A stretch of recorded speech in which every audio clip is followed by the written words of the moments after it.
ꯃꯌꯥꯝꯕꯨ ꯊꯣꯏꯕꯤ ꯀꯩꯁꯥꯝꯅ ꯇꯔꯥꯝꯅ ꯑꯣꯛꯆꯕꯒ ꯂꯣꯏꯅꯅ ꯈꯨꯔꯨꯝꯖꯔꯤ꯫ ꯉꯁꯤꯁꯨ ꯃꯍꯧꯁꯥꯒꯨꯝ ꯃꯌꯥꯝꯒꯤꯗꯃꯛꯇ ꯌꯥꯝꯅ ꯅꯨꯡꯉꯥꯏꯔꯕ ꯐꯨꯡꯒꯥ ꯋꯥꯔꯤ ꯑꯃ ꯄꯨꯗꯨꯅ ꯂꯥꯛꯆꯔꯤ꯫ ꯋꯥꯔꯤ ꯑꯁꯤꯕꯨ ꯏꯕꯤꯔꯛꯄꯅ ꯌꯥꯏꯈꯣꯝꯕ ꯁꯝꯖꯦꯠ ꯁꯥꯕꯝ꯫ ꯍꯧꯖꯤꯛ ꯃꯌꯥꯝ ꯄꯨꯟꯅ ꯋꯥꯔꯤ ꯑꯁꯤ ꯇꯥꯃꯤꯟꯅꯔꯁꯤ꯫ ꯊꯥꯏꯅ ꯃꯇꯝ ꯑꯃꯗ ꯃꯅꯤ ꯇꯝꯄꯥꯛ ꯍꯥꯏꯅ ꯈꯪꯅꯕ ꯆꯤꯡꯌꯥꯗ ꯇꯥꯕ ꯈꯨꯜ ꯃꯆꯥ ꯑꯃꯈꯛ ꯂꯩꯔꯝꯃꯤ꯫ ꯃꯅꯤ ꯇꯝꯄꯥꯛ ꯍꯥꯏꯔꯤꯕ ꯈꯨꯜꯁꯤꯒꯤ ꯑꯅꯛꯄꯗ ꯊꯥꯡꯖꯤꯡꯄꯥꯠ ꯍꯥꯏꯅ ꯈꯪꯅꯕ ꯆꯥꯎꯔꯕ ꯄꯥꯠ ꯑꯃꯁꯨ ꯂꯩꯔꯝꯃꯤ꯫ ꯈꯨꯟꯖꯥ ꯑꯌꯥꯝꯕ ꯃꯅꯥꯛ ꯅꯛꯅ ꯂꯩꯔꯤꯕ ꯊꯥꯡꯖꯤꯡꯄꯥꯠꯇꯒꯤ ꯉꯥ ꯐꯥꯕꯅ ꯁꯤꯟꯐꯝ ꯑꯣꯏꯖꯗꯨꯅ ꯏꯆꯝ ꯆꯝꯅ ꯍꯔꯥꯎ ꯍꯔꯥꯎꯅ ꯑꯔꯩ ꯂꯩꯇ ꯀꯌꯥ ꯑꯃ ꯇꯥꯟꯅꯗꯨꯅ ꯅꯨꯡꯁꯤ ꯆꯥꯟꯅꯅ ꯂꯩꯃꯤꯟꯅꯔꯝꯃꯤ꯫ ꯈꯨꯜ ꯑꯁꯤꯗ ꯃꯇꯤꯛ ꯃꯊꯧꯅꯥ ꯌꯥꯝꯅ ꯂꯩꯔꯕ ꯁꯥꯊꯧꯕ ꯀꯧꯕ ꯅꯨꯄꯥ ꯑꯃꯁꯨ ꯂꯩꯔꯝꯃꯤ꯫ ꯁꯥꯊꯧꯕ ꯍꯥꯟꯅ ꯂꯩꯕꯥꯛꯁꯤꯒꯤ ꯅꯤꯡꯊꯧꯒꯤ ꯂꯥꯟꯃꯤ ꯃꯀꯣꯛ ꯑꯣꯏꯔꯝꯃꯤ꯫ ꯆꯥꯎꯔꯕ ꯂꯥꯟꯐꯝ ꯑꯃꯗ ꯁꯥꯊꯧꯕꯒꯤ ꯑꯣꯏ ꯊꯪꯕ ꯃꯈꯣꯡ ꯑꯗꯨ ꯁꯣꯏꯈꯤꯕꯗꯒꯤ ꯍꯧꯖꯤꯛꯇꯤ ꯁꯥꯊꯧꯕ ꯆꯩꯁꯨ ꯌꯥꯎꯗ꯭ꯔꯕꯗꯤ ꯏꯟꯊꯤ ꯅꯨꯡꯉꯥꯏꯅ ꯆꯠꯄ ꯉꯝꯗ꯭ꯔꯤ꯫ ꯁꯥꯊꯧꯕꯒꯤ ꯂꯣꯏꯅꯕꯤꯒꯤ ꯃꯃꯤꯡ ꯀꯨꯁꯨꯝ ꯀꯧꯏ꯫ ꯀꯨꯁꯨꯝ ꯑꯃꯗꯤ ꯁꯥꯊꯧꯕ ꯃꯈꯣꯏ ꯑꯅꯤꯒꯤ ꯃꯆꯥ ꯅꯤꯡꯉꯣꯜ ꯑꯅꯤ ꯐꯪꯖꯔꯝꯃꯤ꯫ ꯃꯆꯥ ꯑꯍꯜ ꯑꯗꯨꯒꯤ ꯃꯃꯤꯡꯅ ꯂꯥꯏꯖꯂꯦꯝꯕꯤ ꯑꯗꯨꯒ ꯑꯇꯣꯝꯕꯤ ꯑꯗꯨꯒꯤ ꯃꯃꯤꯡꯅ ꯇꯝꯐꯥꯁꯅꯥ ꯍꯥꯏꯅ ꯃꯤꯡꯊꯣꯟꯖꯔꯝꯃꯤ꯫ ꯇꯝꯐꯥꯁꯅꯥꯗꯤ ꯃꯃꯥꯏꯕꯦꯝꯃ ꯀꯨꯁꯨꯝꯒꯤ ꯃꯇꯦꯡ ꯀꯌꯥ ꯄꯥꯡꯗꯨꯅ ꯂꯩꯔꯝꯃꯤ ꯑꯗꯨꯒ ꯃꯆꯥ ꯅꯤꯡꯉꯣꯜ ꯑꯍꯜ ꯑꯣꯏꯔꯤꯕꯤ ꯂꯥꯏꯖꯂꯦꯝꯕꯤꯗꯤ ꯁꯥꯐꯝ ꯂꯥꯟꯐꯝ ꯄꯥꯝꯕ ꯅꯨꯄꯤ ꯃꯆꯥ ꯑꯃ ꯑꯣꯏꯅ ꯍꯧꯔꯛꯄꯅ ꯃꯄꯥꯕꯨꯡ ꯏꯕꯨꯡꯉꯣ ꯁꯥꯊꯧꯕꯅ ꯃꯆꯥ ꯂꯥꯏꯖꯂꯦꯝꯕꯤꯗ ꯃꯥꯅ ꯈꯪꯖꯕ ꯂꯥꯟꯒꯤ ꯑꯣꯏꯕ ꯃꯍꯩ ꯀꯌꯥ ꯑꯃ ꯇꯝꯕꯤꯔꯝꯃꯤ꯫ ꯅꯣꯡꯃ ꯅꯣꯡꯃꯒꯤ ꯑꯁꯨꯝ ꯆꯥꯎꯈꯠꯂꯛꯄꯅ ꯂꯥꯏꯖꯂꯦꯝꯕꯤ ꯑꯃꯗꯤ ꯇꯝꯐꯥꯁꯅꯥ ꯂꯩꯁꯥ ꯄꯨꯡꯀꯛ ꯐꯥꯔꯛꯄ ꯍꯥꯏꯕꯗꯨ ꯑꯣꯏꯔꯝꯃꯤ꯫ ꯃꯆꯤꯜ ꯃꯅꯥꯎ ꯑꯅꯤꯃꯛ ꯃꯁꯛ ꯃꯇꯧꯁꯨ ꯑꯗꯨꯛꯀꯤ ꯃꯇꯤꯛ ꯅꯤꯡꯊꯤꯖꯔꯝꯃꯤ꯫ ꯅꯣꯡꯃ ꯑꯍꯤꯡꯒꯤ ꯃꯇꯝ ꯑꯃꯗ ꯀꯨꯁꯨꯝꯅ ꯃꯄꯨꯔꯣꯏꯕ ꯁꯥꯊꯧꯕꯕꯨ ꯌꯦꯡꯂꯗꯨꯅ, "ꯅꯨꯄꯥ, ꯏꯆꯥ ꯑꯅꯤꯁꯦ ꯅꯣꯡꯃ ꯅꯣꯡꯃꯒꯤ ꯑꯁꯨꯝ ꯆꯥꯎꯈꯠꯂꯛꯂꯦ꯫ ꯅꯪꯅ ꯏꯆꯥ ꯂꯥꯏꯖꯂꯦꯝꯕꯤꯁꯦ ꯁꯥ ꯂꯥꯟꯒꯤ ꯃꯍꯩ ꯃꯁꯤꯡ ꯀꯌꯥ ꯇꯝꯕꯤꯔꯤ, ꯃꯗꯣ ꯇꯣꯛꯄꯤꯔꯣ." ꯑꯁꯨꯝꯅ ꯇꯞꯅ ꯍꯥꯏꯔꯛꯂꯝꯃꯤ꯫ ꯁꯥꯊꯧꯕꯁꯨ ꯃꯥꯒꯤ ꯅꯨꯄꯤꯗ ꯌꯦꯡꯂꯗꯨꯅ ꯁꯣꯔ ꯑꯁꯥꯡꯕ ꯑꯃ ꯍꯣꯟꯗꯣꯛꯂꯗꯨꯅ ꯇꯞꯅ, "ꯃꯃꯥ, ꯏꯆꯥ ꯑꯅꯤꯁꯦ ꯑꯃꯒ ꯋꯥꯈꯜꯂꯣꯟ ꯃꯥꯟꯅꯗꯦꯅꯦ꯫ ꯏꯆꯥ ꯑꯇꯣꯝꯕꯤ ꯇꯝꯐꯥꯁꯅꯥꯗꯤ ꯅꯨꯄꯤꯒꯤ ꯁꯤꯟꯐꯝ ꯀꯌꯥ ꯇꯧꯗꯨꯅ ꯅꯪꯒꯤ ꯃꯇꯦꯡ ꯀꯌꯥ ꯑꯃ ꯄꯥꯡꯕꯤꯗꯨꯅ ꯅꯨꯄꯤ ꯃꯆꯥ ꯑꯃ ꯑꯣꯏꯅ ꯏꯆꯝ ꯆꯝꯅ ꯑꯗꯨꯃꯛ ꯃꯔꯩꯔꯤ꯫ ꯑꯗꯨꯒ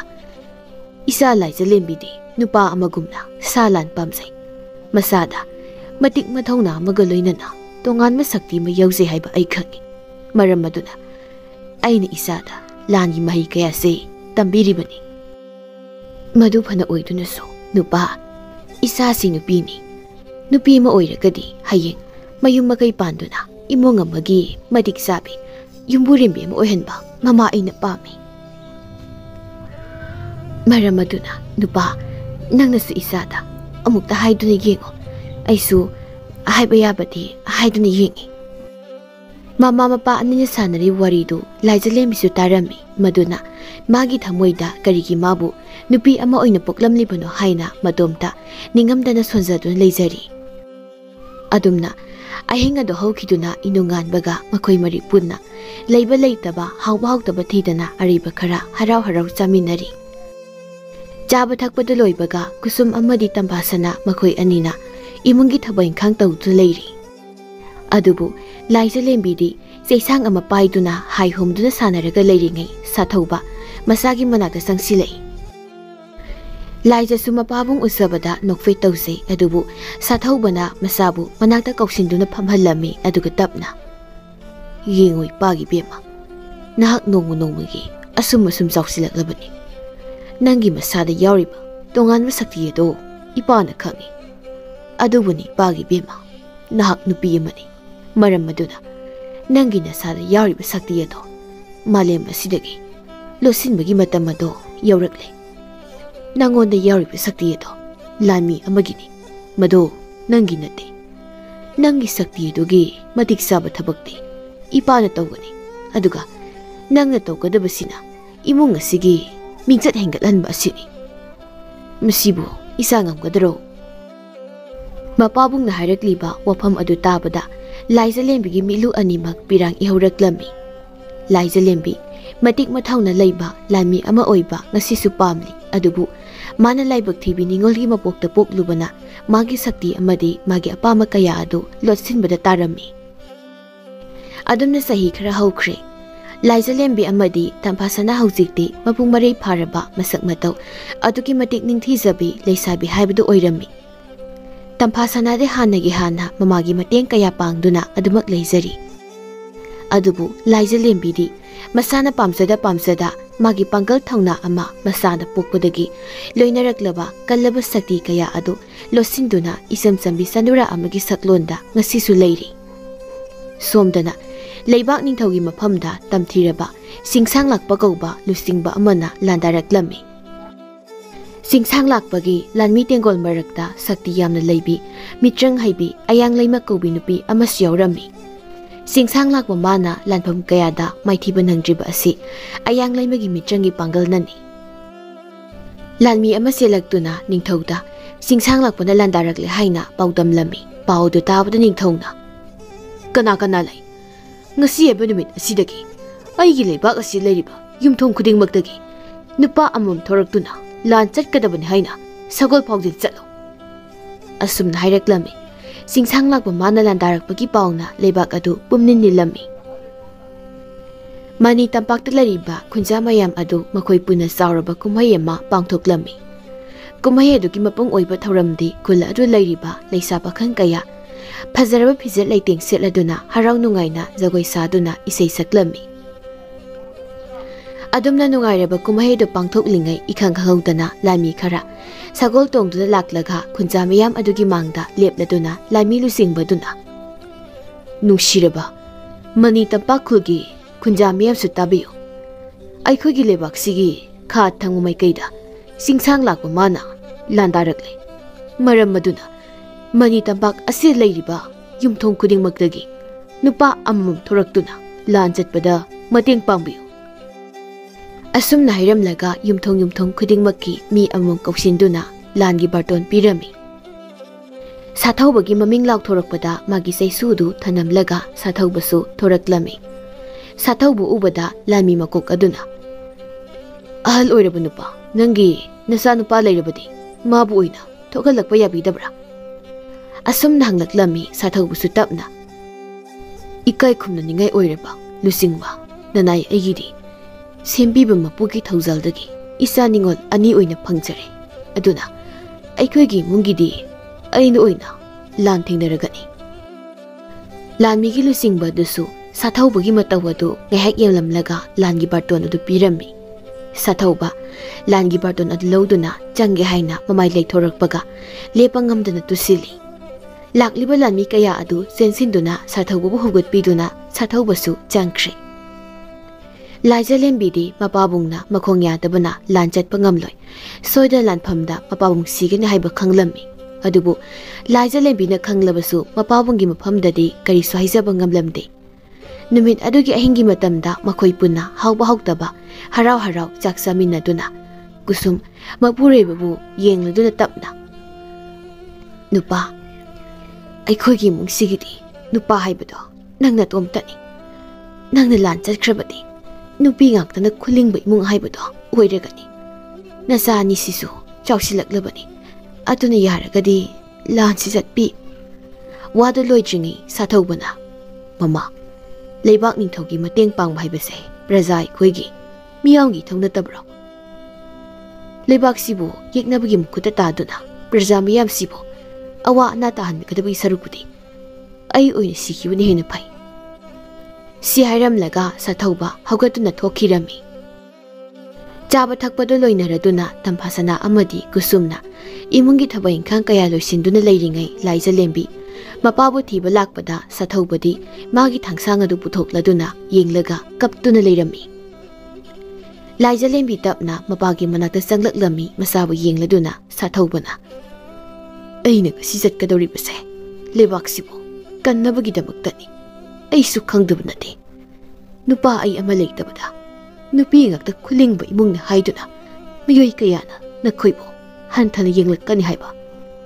ꯃꯗꯨ ꯐꯅ ꯑꯣꯏꯗꯨꯅꯁꯨ ꯑꯩꯍꯥꯛ ꯂꯥꯟꯃꯤ ꯑꯃꯅꯤ ꯂꯥꯟꯐꯝꯗ ꯊꯋꯥꯏ ꯊꯥꯗꯣꯛꯇꯨꯅ ꯂꯩꯕꯥꯛ ꯑꯁꯤꯕꯨ ꯌꯦꯛꯅꯕꯒꯤ ꯃꯈꯨꯠꯇꯒꯤ ꯀꯟꯕ ꯍꯥꯏꯕꯁꯦ ꯂꯥꯟꯃꯤ ꯀꯌꯥꯒꯤ ꯃꯊꯧꯅꯤ ꯄꯨꯛꯆꯦꯜ ꯁꯦꯡꯕꯅ ꯑꯩꯈꯣꯏꯒꯤ ꯊꯧꯅꯥꯅꯤ ꯀꯠꯊꯣꯛꯄꯅ ꯑꯩꯈꯣꯏꯒꯤ ꯄꯨꯟꯁꯤꯅꯤ ꯑꯆꯨꯝꯕꯅ ꯑꯩꯈꯣꯏꯒꯤ ꯄꯥꯡꯒꯜꯅꯤ ꯑꯁꯨꯝꯅ masabu yengduna haidai. Laija lembi mapada mapira cheladuna tapna. Pabong, yaragadi wado. Loiba nang handi. Sathauba isana. Adu wakal handagadaba nate. Isana lanpamna soidan sigani haiba khanjai. Madupana oirabasu aina chatlibase. Ima lebabu kanbani. Asum naireklami Laija lembi mapabu khamjabagi pangal leitraduna kapna mapada yengduna leizarami. Ahingi matamni Laija lembi mapagi khanbada masadu leitaba ngamjadre. Mapabungna makhoibu thadoktuna sakhiba matamda nupa yauduna panba imung ama haibadu oihauraga dawribani adugi sumathakta mapabungna chatlabadi soidan lanphamda mapagi punsi longgani haibasu khangladuna Laija lembi gi thamoida mapagi mohut sinduna mana oina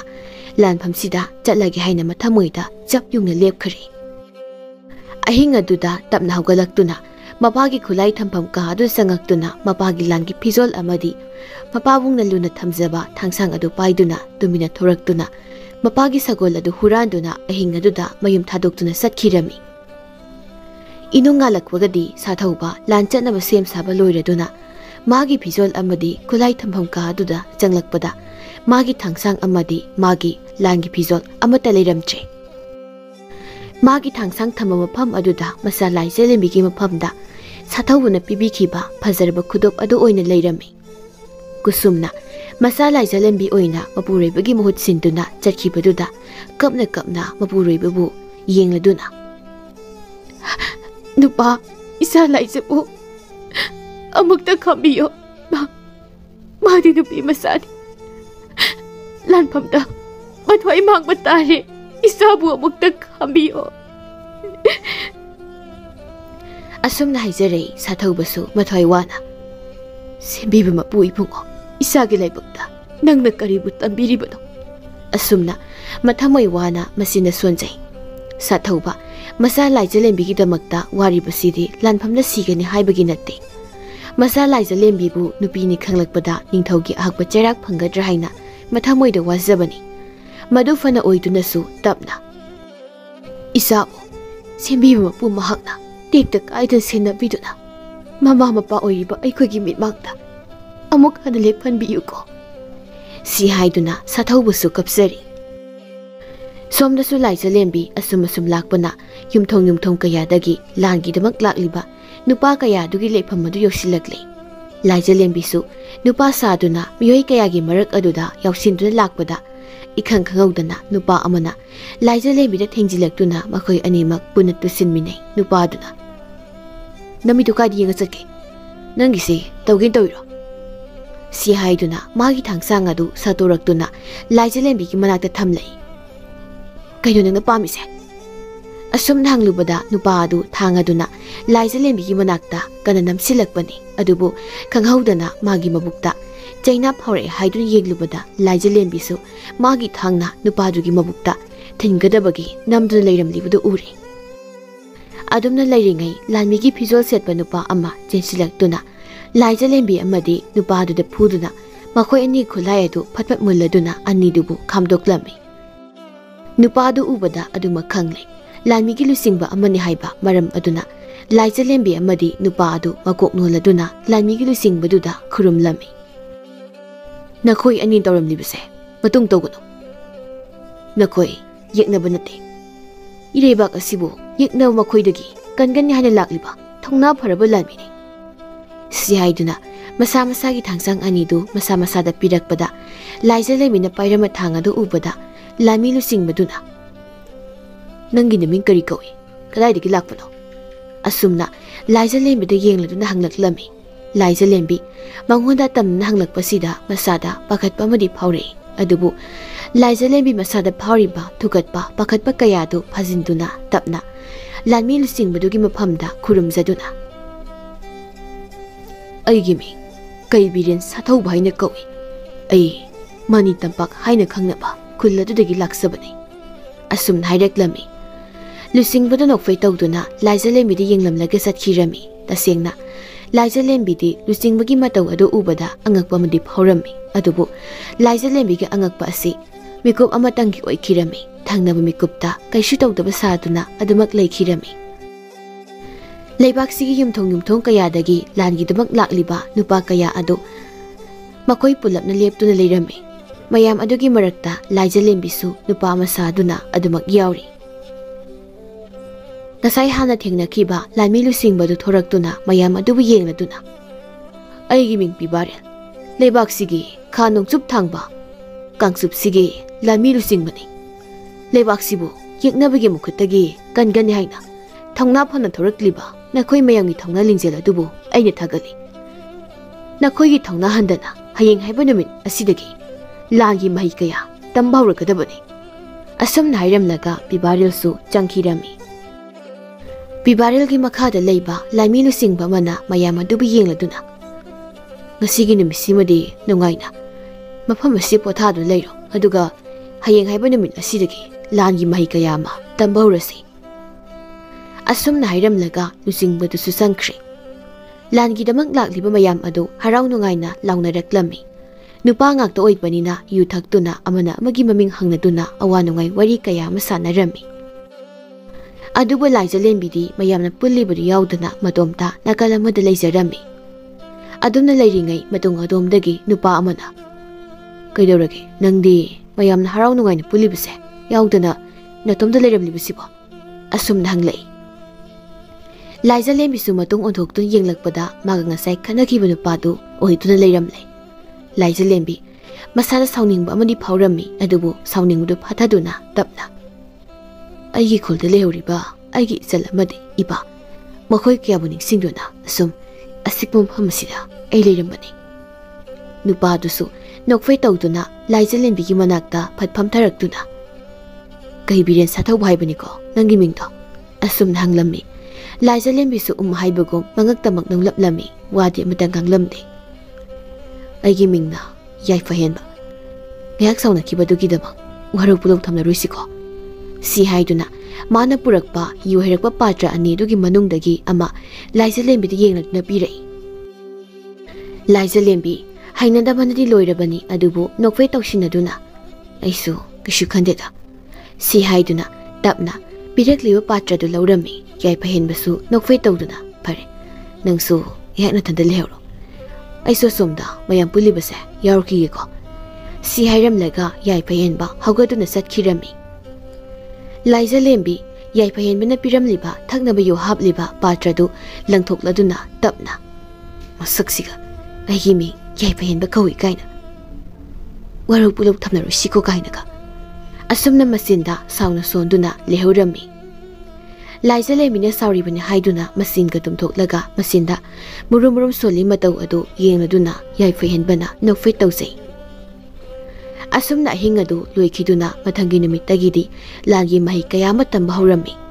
ꯂꯥꯏꯖꯂꯦꯝꯕꯤꯗꯤ ꯅꯨꯄꯤ ꯃꯆꯥ ꯑꯃ ꯑꯣꯏꯕꯅꯤꯅ ꯅꯨꯄꯥ ꯃꯌꯥꯝ ꯑꯗꯨꯅ ꯏꯔꯨꯖꯕ ꯂꯣꯏꯕꯒ ꯑꯍꯤꯡꯒꯤ ꯃꯇꯝꯗ ꯃꯇꯣꯝꯇ ꯂꯨꯖꯔꯝꯃꯤ ꯅꯨꯄꯤ ꯑꯣꯏꯕꯒꯤ ꯁꯛꯇꯝ ꯑꯗꯨꯕꯨ ꯂꯣꯠꯁꯤꯟꯅꯕ ꯍꯣꯠꯅꯗꯨꯅ ꯊꯥꯔꯕ ꯀꯜꯂꯕ ꯁꯑꯣꯟꯒꯤ ꯐꯤꯖꯣꯜ ꯑꯃꯅ ꯃꯊꯥꯗ ꯀꯟꯅ ꯌꯦꯠꯁꯤꯜꯂꯝꯃꯤ ꯃꯁꯝ ꯑꯗꯨꯅ ꯋꯥꯡꯅ ꯁꯝꯕꯨꯟ ꯑꯣꯏꯅ ꯄꯨꯟꯁꯤꯜꯂꯝꯃꯤ ꯑꯗꯨꯝꯅ ꯑꯁꯨꯝ ꯂꯥꯟꯒꯤ ꯃꯍꯩ ꯇꯝꯂꯛꯄ ꯊꯥ 3 ꯁꯨꯔꯛꯂꯦ ꯑꯗꯨꯕꯨ ꯂꯥꯏꯖꯂꯦꯝꯕꯤꯗꯤ ꯑꯍꯤꯡꯒꯤ ꯃꯇꯝꯗ ꯏꯔꯨꯖꯕ ꯃꯁꯥꯒꯤ ꯁꯛꯐꯝ ꯂꯣꯠꯁꯤꯟꯅꯕ ꯍꯣꯠꯅꯕ ꯀꯌꯥꯗꯨ ꯑꯗꯨꯃꯛ ꯇꯧꯔꯝꯃꯤ ꯁꯣꯝꯗꯅ ꯌꯥꯏꯐꯍꯦꯟꯕꯅ ꯂꯥꯏꯖꯂꯦꯝꯕꯤꯅ ꯑꯍꯤꯡꯗ ꯇꯧꯔꯤ ꯃꯌꯥꯝꯗꯨ ꯃꯇꯨꯡ ꯑꯗꯣꯝꯗꯒꯤ ꯑꯗꯨꯃꯛ ꯎꯔꯝꯃꯤ ꯂꯥꯏꯖꯂꯦꯝꯕꯤꯒꯤ ꯃꯇꯧ ꯀꯌꯥ ꯑꯗꯨꯒ ꯎꯔꯤꯕ ꯇꯧꯔꯤꯕ ꯃꯇꯧ ꯀꯌꯥ ꯑꯗꯨꯒ ꯌꯥꯏꯐꯍꯦꯟꯕꯒꯤ ꯃꯁꯥꯗ ꯂꯥꯏꯖꯂꯦꯝꯕꯤꯕꯨ ꯆꯤꯡꯅꯕ ꯍꯧꯔꯛꯂꯝꯃꯤ ꯅꯣꯡꯃ ꯄꯤꯕꯥꯔꯦꯜ ꯑꯃꯗꯤ ꯂꯩꯔꯤꯕ ꯂꯥꯏꯃꯤ ꯃꯌꯥꯝ ꯑꯗꯨꯒꯤ ꯃꯃꯥꯡꯗ ꯌꯥꯏꯐꯍꯦꯟꯕ ꯑꯃꯗꯤ ꯂꯥꯏꯖꯂꯦꯝꯕꯤ ꯃꯈꯣꯏ ꯑꯅꯤ ꯂꯥꯟꯊꯦꯡꯅꯗꯨꯅ ꯃꯈꯣꯏꯒꯤ ꯍꯩꯁꯤꯡꯕ ꯑꯗꯨ ꯃꯤꯌꯥꯝ ꯃꯥꯡꯗ ꯎꯠꯅꯕ ꯍꯥꯏꯔꯛꯂꯝꯃꯤ ꯑꯅꯤ ꯑꯗꯨꯁꯨ ꯃꯌꯥꯝ ꯃꯃꯥꯡꯗꯨꯗ ꯂꯝꯕꯥꯅꯔꯝꯃꯤ ꯑꯅꯤꯗꯨꯒꯤ ꯍꯩꯁꯤꯡꯕ ꯀꯌꯥ ꯑꯗꯨ ꯎꯠꯊꯣꯛꯇꯨꯅ ꯃꯌꯥꯝ ꯃꯃꯥꯡꯗꯨꯗ ꯑꯁꯨꯝ ꯂꯝꯕꯥꯅꯔꯛꯄꯅ ꯌꯥꯏꯐꯍꯦꯟꯕꯅ ꯅꯨꯄꯥ ꯑꯣꯏꯕꯅ ꯂꯥꯏꯖꯂꯦꯝꯕꯤꯒꯤ ꯊꯥꯡꯁꯥꯡ ꯑꯗꯨ ꯃꯥꯅ ꯃꯨꯟꯈꯤꯔꯝꯃꯤ ꯂꯥꯏꯖꯂꯦꯝꯕꯤꯁꯨ ꯌꯥꯏꯐꯍꯦꯟꯕꯒꯤ ꯃꯊꯛꯇ ꯐꯟ ꯆꯣꯡꯈꯠꯂꯛꯇꯨꯅ ꯃꯈꯣꯡ ꯑꯅꯤꯅ ꯌꯥꯏꯐꯍꯦꯟꯕꯒꯤ ꯃꯊꯛꯇ ꯆꯞꯁꯤꯟꯅꯗꯨꯅ ꯃꯈꯨꯠ ꯑꯅꯤꯗꯨ ꯃꯨꯛꯂꯗꯨꯅ ꯌꯥꯏꯐꯍꯦꯟꯕꯒꯤ ꯃꯈꯨꯠꯇꯒꯤ ꯊꯥꯡꯁꯥꯡ ꯑꯗꯨ ꯃꯨꯜꯂꯗꯨꯅ ꯂꯪꯊꯣꯛꯈꯤ ꯑꯗꯨꯒ ꯃꯅꯥꯛꯇ ꯂꯩꯔꯝꯕ ꯂꯥꯟꯃꯤ ꯑꯅꯤꯗꯒꯤ ꯇꯤꯃꯦꯟꯇꯥ ꯑꯅꯤ ꯃꯈꯣꯡꯅ ꯐꯠ ꯀꯥꯎꯔꯗꯨꯅ ꯃꯨꯜꯂꯒ ꯑꯃꯅ ꯃꯥꯅ ꯄꯥꯏꯔꯒ ꯑꯃꯅ ꯌꯥꯏꯐꯍꯦꯟꯕꯒꯤ ꯃꯅꯥꯛ ꯇꯝꯅ ꯂꯪꯁꯤꯟꯈꯤ ꯑꯅꯤꯗꯨꯒꯤ ꯃꯇꯧ ꯑꯗꯨ ꯎꯕꯗ ꯃꯤꯌꯥꯝ ꯑꯗꯨꯗꯤ ꯍꯔꯥꯎꯅ ꯀꯩꯕꯤꯔꯦꯟ ꯁꯥꯊꯧꯕꯅ ꯌꯥꯏꯐꯔꯦ ꯍꯥꯏꯅ ꯂꯥꯎꯅꯔꯦ꯫ ꯕꯤꯕꯥꯔꯦꯜꯁꯨ ꯅꯣꯛꯐꯦ ꯇꯧꯔꯒ ꯂꯥꯏꯖꯂꯦꯝꯕꯤꯒꯤ ꯃꯇꯧ ꯑꯗꯨ ꯌꯦꯡꯗꯨꯅ ꯂꯩꯔꯤ꯫ ꯌꯥꯏꯐꯍꯦꯟꯕꯁꯨ ꯇꯤꯃꯦꯟꯇꯥ ꯑꯗꯨ ꯄꯥꯏꯗꯨꯅ ꯑꯅꯤ ꯑꯗꯨ ꯑꯃꯨꯛ ꯂꯝꯕꯥꯅꯔꯛꯏ꯫ ꯊꯥꯡꯒꯤ ꯂꯥꯟꯐꯝꯗ ꯌꯥꯏꯐꯍꯦꯟꯕꯅ ꯂꯥꯏꯖꯂꯦꯝꯕꯤꯕꯨ ꯂꯥꯛꯆꯔꯕꯁꯨ ꯇꯤꯃꯦꯟꯇꯥ ꯑꯅꯤ ꯊꯦꯡꯅꯔꯛꯄꯗꯗꯤ ꯂꯥꯏꯖꯂꯦꯝꯕꯤꯅ ꯌꯥꯏꯐꯍꯦꯟꯕꯕꯨ ꯂꯥꯛꯆꯕ ꯍꯦꯜꯂꯛꯏ꯫ ꯂꯥꯏꯖꯂꯦꯝꯕꯤ ꯃꯁꯥꯅ ꯁꯥꯎꯅꯤꯡꯕꯒꯤ ꯃꯌꯥꯏꯅ ꯃꯥꯅ ꯂꯣꯠꯁꯤꯜꯂꯨꯔꯕ ꯁꯛꯇꯤ ꯑꯗꯨ ꯂꯣꯏꯅ ꯄꯨꯊꯣꯛꯇꯨꯅ ꯌꯥꯏꯐꯍꯦꯟꯕꯒꯤ ꯃꯐꯝꯗ ꯂꯥꯟꯗꯥꯔꯛꯇꯨꯅ ꯌꯥꯏꯐꯍꯦꯟꯕ ꯂꯥꯏꯖꯂꯦꯝꯕꯤꯒꯤ ꯃꯈꯨꯠꯇ ꯃꯥꯏꯊꯤꯕ ꯅꯪꯂꯝꯃꯤ꯫ ꯃꯌꯥꯝ ꯑꯗꯨꯗꯤ ꯍꯔꯥꯎ ꯅꯨꯡꯉꯥꯏꯈꯤꯕꯅ ꯂꯥꯏꯖꯂꯦꯝꯕꯤꯕꯨ ꯃꯈꯣꯏ ꯑꯃꯅꯤ ꯆꯪꯗꯨꯅ ꯊꯥꯡꯒꯠꯂꯛꯂꯒ ꯀꯩꯕꯤꯔꯦꯟ ꯁꯥꯊꯧꯕꯅ ꯌꯥꯏꯐꯔꯦ ꯍꯥꯏꯅ ꯍꯔꯥꯎꯅ ꯂꯥꯎꯖꯔꯝꯃꯤ꯫ ꯂꯥꯏꯖꯂꯦꯝꯕꯤꯁꯨ ꯃꯌꯥꯝ ꯑꯗꯨꯒꯤ ꯃꯇꯧꯗꯨ ꯎꯕꯗ ꯍꯔꯥꯎꯅ ꯅꯣꯛꯆꯩ꯫ ꯌꯥꯏꯐꯍꯦꯟꯕꯁꯨ ꯂꯩꯃꯥꯏꯗ ꯇꯨꯅ ꯇꯨꯅ ꯂꯥꯏꯖꯂꯦꯝꯕꯤꯒꯤ ꯃꯤꯅꯣꯛ ꯑꯗꯨꯕꯨ ꯊꯋꯥꯏ ꯇꯥꯅ ꯌꯦꯡꯖꯗꯨꯅ ꯅꯣꯛꯐꯦ ꯇꯧꯖꯔꯝꯃꯤ꯫ ꯅꯨꯃꯤꯠ ꯑꯗꯨꯒꯤ ꯑꯍꯤꯡꯒꯤ ꯃꯇꯝꯗ ꯂꯥꯏꯖꯂꯦꯝꯕꯤ ꯃꯌꯥꯝ ꯑꯗꯨ ꯂꯣꯏꯅ ꯇꯨꯝꯅ ꯍꯤꯞꯅꯈ꯭ꯔ ꯃꯇꯝꯗ ꯇꯨꯃꯤꯟꯅ ꯏꯔꯨꯖꯕ ꯆꯠꯈꯤꯔꯝꯃꯤ꯫ ꯉꯁꯥꯏꯗꯒꯤ ꯇꯨꯝꯕ ꯁꯥꯗꯨ ꯂꯩꯔꯝꯕ ꯌꯥꯏꯐꯍꯦꯟꯕꯁꯨ ꯂꯣꯟꯅ ꯂꯥꯏꯖꯂꯦꯝꯕꯤꯒꯤ ꯃꯇꯨꯡ ꯏꯟꯅꯗꯨꯅ ꯃꯌꯥꯝꯒꯤ ꯏꯔꯨꯖꯐꯝ ꯑꯗꯣꯝꯗ ꯂꯥꯛꯄꯗ ꯂꯥꯏꯖꯂꯦꯝꯕꯤꯗꯤ ꯃꯐꯝ ꯑꯗꯨ ꯂꯩꯔꯝꯗ꯭ꯔꯦ꯫ ꯌꯥꯏꯐꯍꯦꯟꯕꯁꯨ ꯂꯥꯏꯖꯂꯦꯝꯕꯤꯕꯨ ꯑꯁꯨꯝ ꯑꯁꯨꯝ ꯊꯤꯗꯨꯅ ꯂꯥꯛꯄꯗ ꯅꯛꯅ ꯂꯩꯔꯤꯕ ꯄꯥꯠ ꯃꯆꯥꯗꯨꯗ ꯏꯌꯥꯏꯗ ꯀꯨꯝꯗꯨꯅ ꯂꯥꯏꯖꯂꯦꯝꯕꯤ ꯃꯇꯣꯝꯇ ꯏꯔꯨꯖꯗꯨꯅ ꯂꯩꯔꯝꯂꯤꯕꯗꯨ ꯎꯔꯦ꯫ ꯌꯥꯏꯐꯍꯦꯟꯕꯁꯨ ꯆꯪꯁꯤꯜꯂꯛꯇꯨꯅ ꯂꯥꯏꯖꯂꯦꯝꯕꯤꯕꯨ ꯌꯦꯡꯂꯗꯨꯅ ꯇꯤꯃꯦꯟꯇꯥꯒꯤ ꯂꯥꯟꯐꯝꯗꯗꯤ ꯅꯪꯕꯨ ꯑꯩꯅ ꯃꯥꯏꯊꯤꯕ ꯄꯤꯕ ꯉꯝꯗꯦꯅꯦ ꯁꯤ ꯍꯥꯏꯗꯨꯅ ꯃꯥꯒꯤ ꯁꯦꯠꯂꯤꯕ ꯆꯔꯩ ꯐꯤꯗꯨ ꯂꯧꯊꯣꯔꯛꯏ꯫ ꯂꯥꯏꯖꯂꯦꯝꯕꯤꯁꯨ ꯃꯃꯥꯏ ꯑꯣꯟꯊꯣꯛꯇꯨꯅ ꯀꯩꯒꯤꯅꯣ ꯌꯥꯏꯐꯕ ꯅꯪꯅ ꯁꯤ ꯂꯥꯛꯂꯤꯕꯁꯦ ꯑꯁꯨꯝꯅ ꯍꯪꯂꯛꯏ꯫ ꯏꯆꯝ ꯆꯝꯅ ꯃꯔꯨꯞ ꯑꯃ ꯑꯣꯏꯅ ꯄꯨꯟꯅ ꯏꯔꯨꯖꯃꯤꯟꯅꯕ ꯂꯥꯛꯂꯤꯕꯅꯤ ꯑꯗꯨꯒ ꯅꯪꯒꯤ ꯉꯁꯥꯏꯒꯤ ꯇꯤꯃꯦꯟꯇꯥꯒꯤ ꯑꯉꯛꯄ ꯃꯍꯩ ꯑꯗꯨꯒꯤ ꯃꯔꯝꯗ ꯋꯥꯔꯤ ꯁꯥꯒꯦ ꯂꯥꯛꯂꯤꯕꯅꯤ ꯁꯤ ꯍꯥꯏꯗꯨꯅ ꯏꯁꯤꯡ ꯑꯗꯨꯗ ꯀꯨꯝꯊꯔꯛꯇꯨꯅ ꯂꯥꯏꯖꯂꯦꯝꯕꯤꯒꯤ ꯃꯅꯥꯛꯇ ꯏꯔꯣꯏꯗꯨꯅ ꯆꯪꯁꯤꯜꯂꯛꯄꯗ ꯅꯪ ꯆꯠꯈ꯭ꯔꯣ ꯌꯥꯏꯐꯕ ꯑꯩ ꯏꯇꯣꯝꯇ ꯃꯐꯝꯁꯤ ꯂꯩꯖꯍꯧꯒꯦ ꯑꯁꯨꯝꯅ ꯁꯥꯎꯅ ꯍꯥꯏꯔꯛꯂꯝꯃꯤ꯫ ꯌꯥꯏꯐꯍꯦꯟꯕꯁꯨ ꯂꯥꯏꯖꯂꯦꯝꯕꯤꯗ ꯋꯥꯔꯧꯅ ꯌꯦꯡꯂꯗꯨꯅ ꯇꯞꯅ ꯃꯇꯝ ꯆꯨꯞꯄꯗ ꯅꯇꯨꯡ ꯑꯣꯟꯊꯣꯛꯇꯨ ꯂꯩꯒꯅꯨ ꯅꯪꯒꯤꯅ ꯅꯪꯒꯟ ꯎꯠꯄꯗꯨꯅꯗꯤ ꯌꯦꯛꯅꯕꯒꯤ ꯃꯥꯡꯗꯗꯤ ꯀꯩꯗꯧꯅꯨꯡꯗ ꯌꯥꯔꯣꯏ ꯀꯩꯕꯤꯔꯦꯟ ꯅꯪꯒꯤ ꯏꯃꯥ ꯏꯄꯥ ꯑꯃꯗꯤ ꯅꯆꯟꯅꯨꯄꯤ ꯂꯩꯍꯧꯕꯀꯣ ꯑꯩꯒꯤꯁꯨ ꯁꯣꯜꯂꯕꯤ ꯑꯩꯒꯤ ꯂꯩꯅꯥ ꯄꯨꯔꯕꯤ ꯏꯃꯥꯗꯣ ꯃꯇꯣꯝꯇ ꯈꯥꯡꯄꯣꯛꯁꯪ ꯑꯗꯨ ꯂꯩꯍꯧꯔꯤꯕꯅꯤ꯫ ꯄꯥꯕꯨꯡ ꯃꯍꯥꯔꯥꯖꯕꯨ ꯀꯜꯂꯨꯅꯕꯒꯤꯗꯃꯛ ꯑꯩꯒꯤ ꯁꯣꯜꯂꯕꯤ ꯏꯃꯥꯅ ꯑꯩꯕꯨ ꯂꯟꯐꯝ ꯑꯁꯤ ꯊꯥꯔꯛꯄꯅꯤ꯫ ꯐꯔꯦ ꯅꯪꯅ ꯅꯇꯣꯞꯇ ꯂꯩꯅꯤꯡꯕꯗꯣ ꯂꯩꯖꯔꯣ ꯑꯗꯨꯕꯨ ꯇꯧꯕꯇꯕꯨ ꯃꯇꯝ ꯑꯌꯥꯝꯕꯗ ꯅꯪꯅ ꯅꯇꯨꯡ ꯑꯣꯟꯊꯣꯛꯇꯨ ꯂꯩꯕꯗꯨꯅꯗꯤ ꯃꯗꯨꯅꯗꯤ ꯌꯥꯔꯛꯂꯣꯏꯀꯣ ꯀꯩꯕꯤꯔꯦꯟ꯫ ꯑꯁꯨꯝꯅ ꯍꯥꯏꯔꯝꯂꯒ ꯌꯥꯏꯐꯍꯦꯟꯕ ꯃꯊ꯭ꯋꯥꯏ ꯅꯨꯡꯉꯥꯏꯇꯅ ꯃꯐꯝ ꯑꯗꯨꯗꯒꯤ ꯆꯠꯈꯤꯔꯝꯃꯤ꯫ ꯂꯥꯏꯖꯂꯦꯝꯕꯤꯗꯤ ꯌꯥꯏꯐꯍꯦꯟꯕꯅ ꯍꯥꯏꯔꯝꯕ ꯄꯥꯕꯨꯡ ꯃꯍꯥꯔꯥꯖꯕꯨ ꯀꯟꯅꯕꯒꯤꯗꯃꯛ ꯑꯩꯅ ꯂꯥꯟꯐꯝꯁꯤꯗ ꯂꯥꯛꯂꯤꯕꯅꯤ ꯍꯥꯏꯕꯗꯨꯗ ꯅꯤꯡꯁꯤꯡꯗꯨꯅ ꯌꯥꯏꯐꯍꯦꯟꯕꯁꯤ ꯀꯅꯥꯅꯣ ꯃꯥꯅ ꯂꯩꯕꯥꯛ ꯑꯁꯤꯒꯤ ꯅꯤꯡꯊꯧꯒꯤ ꯃꯆꯥ ꯔꯥꯖꯀꯨꯃꯥꯔ ꯑꯃ ꯑꯣꯏꯔꯒ ꯀꯔꯤꯒꯤ ꯂꯥꯟꯐꯝꯁꯤ ꯂꯥꯛꯂꯤꯕꯅꯣ मागी सोलबी इमाना महारानी अमा ओइरगा करीगी खांबोक्संगदा मतुमदा लेहौरी हाइबना सिंगबा असुमना वखल कया कया खंदुना लेहौरमी मथांगी नुमित्तगीदी याइफहेनबा लाइजलेम्बीबु लोना लोना येंगबदगी हेना मनाक्ता संगसिंदुना वरी कया साबा मदी लाइजलेम्बीदा लोइननबु होटनरंबा कयादु तौखिद्री लाइजलेम्बी तसेंगना याइफहेनबना माबु वरौख्रा हाइबा खंगी मरम अदुना याइफहेनबना माबु वरौदनबा करि तौसिगे हाइना खंदु लैरिङै सकोल तोंबा लानमी अमा लाक्तुना लुसिंगबा पिबारेलगा वरी खरा सानखी लानमी अदु लाक्पगा इकुई कुइदना मखोइ पुमनमक सुना तिंगदबनि हाइना मखोइ पुना लेपतो लैरमी पिबारेलना हौजिक हौजिक लानगी फिबमसे कन्सिलक्ले मरम अदुना होरेन हिंगदगी नखोइ पुना लान चटलगनी नसा नसा की फिजे लेतें कया सेतुना लानी सेम सानरो असुमना लाउथोरई लेरमलिबा मयाम अदु लान चटलनी ताबदा मसादा अकीबदी फाउरिबनी अदुबु लुसिंगबगी याथंग ओइबनीना मखोइ पुमनमक लानगी फिजोल सेतुना लानगी दमक सेम साबा लोइनाख्रे लाइजलेम्बिसु मागी मपाबुंगी लानगी फिजोल अमदी मपाबुंगना लुना थमजबा थांसांग अदु पाइदुना लानगी दमक सेम साखरे याइफहेनबसु लानगी दमक लानमीगी फिजोल सेतखरे मखुदा मागी फजरबा थांसांग अदु पाइदुना लानगी दमक सेम साबा लोइखरे अरोइबा ओइना सोलबी मागी अयेकबा सक्तमदा मखुदना नुंगसिना नालदुना इमाबु इंथोकपिरबसु इमागी अथंग तुंगिना पाबुंग महाराजबु कन्नबगी दमक नसा ngasidi ꯂꯥꯟꯐꯝꯗ ꯈꯣꯡꯁꯥꯟꯖꯔꯛꯀꯦ ꯈꯣꯏꯃ ꯑꯁꯨꯝꯅ ꯃꯁꯤꯅ ꯁꯣꯟꯗꯨꯅ ꯀꯞꯅ ꯀꯞꯅ ꯂꯩꯔꯤꯉꯩ ꯃꯇꯨꯡ ꯑꯗꯣꯝꯗꯒꯤ ꯏꯃꯥꯕꯨ ꯃꯈꯣꯏꯅ ꯏꯟꯊꯣꯛꯂꯕꯁꯨ ꯏꯃꯥꯒꯤ ꯂꯃꯟꯗꯤ ꯅꯣꯡꯃ ꯅꯠꯇ꯭ꯔꯒ ꯅꯣꯡꯃ ꯁꯣꯏꯗꯅ ꯃꯈꯣꯏꯒꯤ ꯃꯐꯝꯗ ꯁꯤꯡꯒꯗꯕꯅꯤ ꯂꯥꯟꯐꯝꯗ ꯅꯪꯒꯤ ꯊꯧꯅ ꯍꯟꯒꯅꯨ ꯌꯥꯏꯐ ꯑꯁꯨꯝꯅ ꯍꯥꯏꯔꯝꯂꯒ ꯂꯥꯏꯖꯂꯦꯝꯕꯤ ꯀꯥꯗꯨꯗꯒꯤ ꯊꯣꯛꯈꯤꯔꯝꯃꯤ ꯌꯥꯏꯐꯌꯦꯟꯕꯁꯨ ꯂꯥꯏꯖꯂꯦꯝꯕꯤꯅ ꯃꯥꯒꯤ ꯁꯣꯟꯊꯔꯕ ꯋꯥꯈꯜꯒꯤ ꯄꯥꯡꯒꯜ ꯍꯥꯞꯄꯤꯔꯝꯕꯒꯤꯗꯃꯛ ꯂꯥꯏꯖꯂꯦꯝꯕꯤꯕꯨ ꯌꯦꯡꯂꯗꯨꯅ ꯆꯤꯟꯕꯥꯜꯗ ꯅꯣꯛꯐꯦꯠ ꯇꯧꯗꯨꯅ ꯂꯥꯟꯒꯤꯗꯃꯛ ꯃꯥꯁꯨ ꯊꯣꯛꯈꯤꯔꯝꯃꯤ ꯃꯌꯥꯝ ꯑꯗꯨ ꯄꯨꯂꯞ ꯄꯨꯟꯅ ꯂꯦꯞꯇꯨꯅ ꯄꯤꯕꯥꯔꯦꯜꯒꯤ ꯊꯧꯅꯥ ꯑꯣꯏꯕ ꯌꯥꯕ ꯋꯥꯍꯩ ꯀꯌꯥ ꯍꯥꯏꯗꯨꯅ ꯂꯥꯟꯃꯤ ꯀꯌꯥꯗꯨꯒꯤ ꯊꯃꯣꯏ ꯊꯧꯒꯠꯂꯝꯃꯤ ꯄꯤꯕꯥꯔꯦꯜꯅ ꯑꯩꯈꯣꯏ ꯏꯔꯩꯄꯥꯛꯀꯤꯗꯃꯛ ꯊꯋꯥꯏꯅ ꯄꯟꯊꯥ ꯄꯤꯊꯣꯛꯀꯗꯕꯅꯤ ꯌꯦꯛꯅꯕꯁꯤꯡꯒꯤ ꯃꯐꯝꯗ ꯑꯩꯈꯣꯏꯗꯤ ꯅꯣꯡꯁꯥꯅꯤ ꯍꯥꯏꯕꯗꯣ ꯎꯠꯄꯒꯤ ꯃꯇꯝ ꯑꯗꯣ ꯍꯧꯖꯤꯛ ꯂꯥꯛꯂꯦ ꯂꯥꯟꯒꯤꯗꯃꯛ ꯅꯈꯣꯏ ꯁꯦꯝ ꯁꯥꯟꯅꯔꯕ ꯅꯠꯇ꯭ꯔꯥ ꯑꯁꯨꯝꯅ ꯂꯥꯎꯔꯛꯏ ꯃꯌꯥꯝ ꯑꯗꯨꯁꯨ ꯍꯧꯅ ꯂꯥꯟꯒꯤꯗꯃꯛ ꯁꯦꯝ ꯁꯥꯖꯔꯦ ꯍꯥꯏꯅ ꯂꯥꯎꯅꯔꯝꯃꯤ ꯄꯤꯕꯥꯔꯦꯜ ꯃꯥꯒꯤ ꯊꯥꯡꯁꯥꯡ ꯑꯗꯨ ꯁꯠꯇꯣꯛꯂꯗꯨꯅ ꯊꯥꯡꯒꯠꯂꯒ ꯃꯤꯌꯥꯝ ꯑꯗꯨꯕꯨ ꯌꯦꯡꯂꯗꯨꯅ ꯂꯥꯟꯒꯤꯗꯃꯛ ꯋꯥꯁꯛꯅꯕ ꯁꯦꯝ ꯁꯥꯔꯛꯏ ꯂꯥꯟꯃꯤ ꯀꯌꯥ ꯑꯗꯨꯒ ꯂꯣꯏꯅꯅ ꯂꯥꯏꯖꯂꯦꯝꯕꯤꯁꯨ ꯃꯥꯒꯤ ꯊꯥꯡꯁꯥꯡ ꯑꯗꯨ ꯁꯠꯇꯣꯛꯂꯗꯨꯅ ꯃꯥꯁꯨ ꯋꯥꯁꯛꯅꯕ ꯁꯦꯝ ꯁꯥꯈ꯭ꯔꯦ ꯄꯤꯕꯥꯔꯦꯜ ꯃꯌꯥꯝꯗ ꯌꯦꯡꯗꯨꯅ ꯃꯌꯥꯝ ꯑꯗꯨꯕꯨ ꯇꯥꯟꯅꯕ ꯃꯑꯣꯡꯗ ꯏꯃꯥ ꯂꯩꯕꯥꯛꯅ ꯃꯔꯨꯅꯤ ꯏꯃꯥ ꯂꯩꯕꯥꯛꯀꯤꯗꯃꯛ ꯂꯥꯟꯐꯝꯗ ꯊꯋꯥꯏ ꯊꯥꯗꯣꯛꯀꯅꯤ ꯑꯁꯨꯝꯅ ꯂꯥꯎꯔꯛꯏ ꯇꯤꯜꯂꯝꯂꯤꯕ ꯃꯌꯥꯝ ꯑꯗꯨꯁꯨ ꯄꯤꯕꯥꯔꯦꯜꯅ ꯍꯥꯏꯔꯤꯕꯗꯨꯒ ꯆꯞ ꯃꯥꯟꯅꯅ ꯈꯨꯝꯂꯝꯃꯤ ꯄꯨꯛꯆꯦꯜ ꯁꯦꯡꯕꯅ ꯑꯩꯈꯣꯏꯒꯤ ꯊꯧꯅꯥꯅꯤ ꯑꯁꯨꯝꯅ ꯑꯃꯨꯛ ꯂꯥꯎꯔꯛꯏ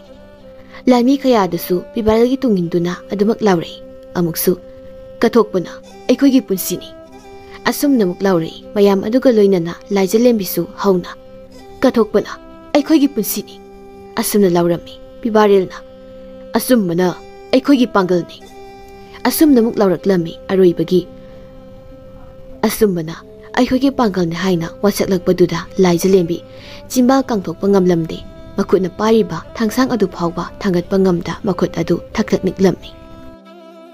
ꯂꯥꯏꯖꯂꯦꯝꯕꯤꯗꯤ ꯑꯆꯨꯝꯕ ꯍꯥꯏꯕꯗꯨ ꯑꯣꯏꯗꯕꯅ ꯃꯍꯥꯛ ꯋꯥꯁꯛꯄ ꯉꯝꯈꯤꯗ꯭ꯔꯦ ꯑꯗꯨꯝꯅ ꯂꯥꯟꯃꯤ ꯃꯌꯥꯝ ꯑꯗꯨ ꯋꯥꯁꯛꯄ ꯂꯣꯏꯔꯗꯨꯅ ꯂꯥꯟꯐꯝ ꯇꯝꯅ ꯈꯣꯡꯁꯥꯟꯈ꯭ꯔꯦ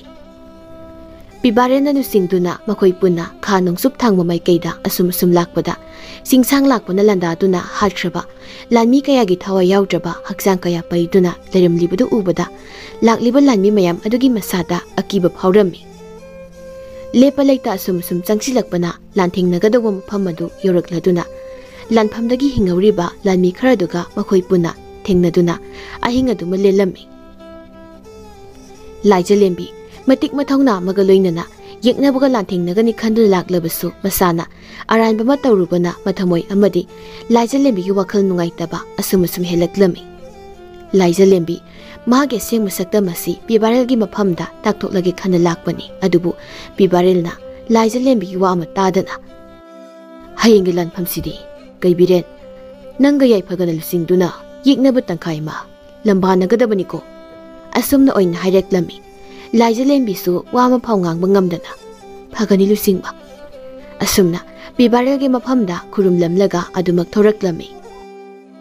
ꯑꯍꯤꯡ ꯑꯗꯨꯃꯁꯨ ꯍꯧꯈꯤꯗꯨꯅ ꯏꯅꯨꯡ ꯇꯩꯅ ꯉꯥꯟꯕꯒꯗꯤ ꯄꯤꯕꯥꯔꯦꯜꯅ ꯂꯨꯆꯤꯡꯗꯨꯅ ꯂꯥꯟꯃꯤ ꯇꯦꯡꯒꯣꯜ ꯀꯌꯥꯒ ꯂꯣꯏꯅꯅ ꯆꯤꯡꯁꯥꯡ ꯂꯥꯛꯄ ꯃꯥꯅ ꯂꯥꯛꯀꯗꯕ ꯂꯝꯕꯤꯗ ꯊꯠꯇꯨꯅ ꯂꯩꯈ꯭ꯔꯦ ꯌꯦꯠ ꯊꯪꯕꯗꯅ ꯌꯥꯏꯐꯍꯦꯟꯕ ꯃꯥꯅ ꯂꯨꯆꯤꯡꯕ ꯂꯥꯟꯃꯤ ꯈꯔꯅ ꯉꯥꯛꯂꯗꯨꯅ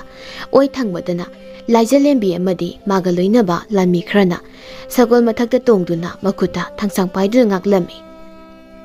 ꯆꯤꯡꯁꯥꯡ ꯂꯥꯛꯄ ꯃꯥꯁꯨ ꯃꯥꯒꯤ ꯌꯥꯝꯂꯕ ꯂꯥꯟꯃꯤ ꯇꯦꯡꯒꯣꯜ ꯀꯌꯥ ꯄꯨꯗꯨꯅ ꯂꯥꯛꯄꯅ ꯄꯤꯕꯥꯔꯦꯜꯅ ꯂꯨꯆꯤꯡꯗꯨꯅ ꯂꯥꯛꯄ ꯂꯥꯟꯃꯤ ꯇꯦꯡꯒꯣꯜ ꯀꯌꯥꯗꯨꯒ ꯊꯦꯡꯅꯔꯝꯃꯤ ꯆꯤꯡꯁꯥꯡ ꯂꯥꯛꯄ ꯃꯥꯁꯨ ꯃꯈꯨꯠꯇ ꯃꯥꯒꯤ ꯄꯥꯛꯂꯕ ꯁꯤꯡꯖꯪ ꯑꯗꯨ ꯄꯥꯏꯗꯨꯅ ꯊꯧꯅꯥ ꯐꯅ ꯃꯥꯒꯤ ꯁꯒꯣꯜ ꯑꯗꯨ ꯊꯧꯗꯨꯅ ꯂꯥꯎ ꯈꯣꯡꯗꯨꯅ ꯃꯥꯒꯤ ꯂꯥꯟꯃꯤ ꯀꯌꯥꯒ ꯂꯣꯏꯅꯅ ꯂꯥꯟꯐꯝ ꯑꯗꯨꯗ ꯃꯥꯌꯣꯛꯅꯅꯕꯒꯤꯗꯃꯛ ꯆꯪꯁꯤꯜꯂꯛꯂꯝꯃꯤ ꯄꯤꯕꯥꯔꯦꯜꯅ ꯌꯥꯊꯪ ꯇꯧꯗꯨꯅ ꯌꯥꯏꯐꯍꯦꯟꯕꯒꯤ ꯀꯥꯡꯂꯨꯞ ꯑꯗꯨꯅ ꯃꯈꯨꯠꯇ ꯈꯨꯠꯂꯥꯏ ꯀꯌꯥ ꯄꯥꯏꯗꯨꯅ ꯆꯪꯁꯤꯜꯂꯛꯂꯤꯕ ꯆꯤꯡꯁꯥꯡ ꯂꯥꯛꯄ ꯑꯃꯗꯤ ꯆꯤꯡꯁꯥꯡ ꯂꯥꯛꯄꯒꯤ ꯂꯥꯟꯃꯤ ꯀꯌꯥ ꯑꯗꯨꯒꯤ ꯃꯔꯛꯇ ꯇꯦꯟꯅ ꯅꯣꯡꯁꯨꯕꯒꯨꯝ ꯀꯥꯞꯁꯤꯜꯂꯝꯃꯤ ꯀꯥꯞꯂꯛꯂꯤꯕ ꯇꯦꯟ ꯌꯥꯝ ꯑꯗꯨꯅ ꯃꯃꯤꯠꯇ ꯄꯥꯟꯕ ꯌꯥꯎ ꯃꯊꯕꯥꯛꯇ ꯄꯥꯟꯕ ꯌꯥꯎ ꯆꯤꯡꯁꯥꯡ ꯂꯥꯛꯄꯒꯤ ꯂꯥꯟꯃꯤ ꯀꯌꯥ ꯑꯃ ꯁꯤꯔꯝꯃꯤ ꯑꯗꯨꯝꯅ ꯃꯥꯒꯤ ꯂꯥꯟꯃꯤ ꯀꯌꯥꯅ ꯁꯤꯔꯛꯄꯗꯨ ꯎꯕꯗꯒꯤ ꯃꯥꯡ ꯊꯥꯔꯝꯕ ꯆꯤꯡꯁꯥꯡ ꯂꯥꯛꯄ ꯑꯃꯗꯤ ꯃꯥꯒꯤ ꯈꯣꯡꯃꯤ ꯂꯥꯟꯃꯤ ꯈꯔꯒ ꯂꯣꯏꯅꯗꯨꯅ ꯃꯃꯥꯏ ꯂꯩꯗꯨꯅ ꯁꯒꯣꯜ ꯑꯗꯨ ꯊꯧꯈꯤ ꯄꯤꯕꯥꯔꯦꯜꯅ ꯀꯩꯕꯤꯔꯦꯟ ꯅꯪꯒꯤ ꯅꯊꯧ ꯄꯥꯡꯊꯣꯛ ꯑꯁꯨꯝꯅ ꯂꯥꯎꯔꯛꯂꯝꯃꯤ ꯂꯥꯏꯖꯂꯦꯝꯕꯤꯁꯨ ꯃꯥꯒꯤ ꯁꯒꯣꯜ ꯂꯥꯟꯃꯤ ꯀꯌꯥꯗꯨꯒ ꯂꯣꯏꯅꯅ ꯁꯒꯣꯜ ꯊꯧꯗꯨꯅ ꯆꯦꯟꯈ꯭ꯔꯕ ꯆꯤꯡꯁꯥꯡ ꯂꯥꯛꯄ ꯑꯃꯗꯤ ꯃꯥꯒꯤ ꯈꯣꯡꯃꯤ ꯂꯥꯟꯃꯤ ꯀꯌꯥ ꯑꯗꯨ ꯇꯥꯟꯅꯈꯤꯔꯝꯃꯤ Singsang lakpa magi laimi kaya duga yamna haisingna matung onthokduna ten kaya kapsilaktuna tanarakliba laijalembi gi laimi kaya gi thawai lawkhre laijalembi su khulei magi ten adu puthoraktuna chingsang lakpa gi siliba laimi kaya amagi thawai lawrami chingsang lakpa gi laimi kaya na hatkiba amadi mathwai hingnaba sengkhinaba chingsang lakpa bu tanaribasi laijalembi matomta ngai haure laijalembi Mamai handuna sen matawduna matomta chingsang lakpuna sengkhibudu tanaduna satkirami selak liba lanmi khraduna yengduna yaipa henbana kaibirindi asum nanglami lanmi amana ekhoi selakni kaibirindi chingsang lakpabu matomta tanaduna satkibani haina pawdam lami yaipa henba mathwai wana laijalemina sakhriba domda upai leitani yengduna leijarami somdana kamdauri Laijalembi asum tanarakpada charbu usek ama paisilaktuna Laijalembi bu makhong aduna saptuna sagol mathak adudagi langtharami Sarbu usek adu nupi ma phat onkiduna Laijalembi na muna yengladu leirami nupi du ate kanasnate mitrang haibi ayang leima oirami ayang leima amadi Laijalembi su lantengnarakpada Laijalembi gi masamda pulambadu nanthoraklami ayang leima Laijalembi de yengladuna nang kanano asum nanglei ei kaibiren sathawani si haiduna ayang leimaga lantengnarami ayang leimana yam usitana nokladuna lanmi moiraga minamlabadi nangi pangal lanpamda yare habase nangna khangjatre si haiduna Laijalembi bu paidun langlammi Laijalembi khara paithokduna charba nungjaw amada yeisinduna tarami ayang leimana Laijalembi bu lanpamda laksaba haibadu oirami ayang leima yam usitana nokladuna aroibu oina aina hanglibasini nang kanano sengna hayo asuma yawdaba lanmi adudi lanpamda magi pangal leiroi Laijalembi su wan hagolaktuna magi thangsangadu paiduna ai kaibiren sathawbani malemsida aibu maithiba pigadam mi leite si haiduna ayang leimaga kana lanthengnarami Laijalembi na phana kana honarabasu ayang leimana mabu laksaba sum helakle aroibadadi Laijalembi bu ayang leimana thangmasam lawthoktuna langlakpadagi Laijalembi gi thabakta yungladuna sapu amaga loinana paithoktuna charbu nungjaw amada phusinduna takhirami